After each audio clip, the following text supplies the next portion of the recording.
वो जो बोल रहा है इसी का भाषा में इनको हम जवाब पूछना चाहते हैं। ভাই তুই কোন টাকা মুর্শিদাবাদের?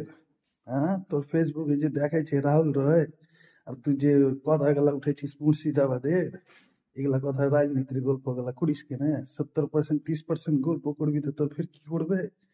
হ্যাঁ, তুই নিজের নামখানটা সব থেকে আগে ভালো কর। তুই হিন্দু আছিস না মুসলিম? তুই যেগুলা কথাগুলা কইছিস না, তুই তো নিজের নামই দিয়ে ফাঁসবি। হ্যাঁ, নামটা ঠিক করে কর লোককে।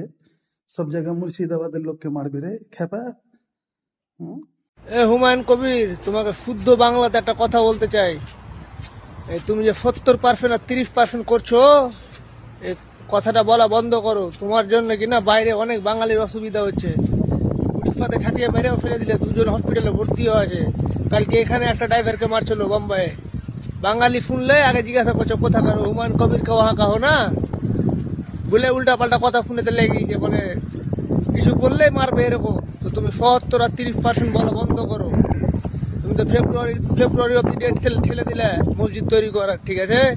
তো সে তুমি কখন বানাবে মসজিদ এটা তোমার ব্যাপার, কিন্তু এই হিন্দু মুসলমানের মতন কথা, শুভেন্দুর মতন ভড়কাও ভাষণ দিও না।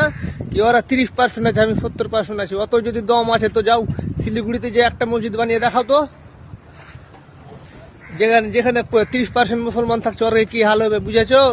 নিজের রাজনীতির লেগে আমাদের জীবন মানে রিক্সে ফেলিও না।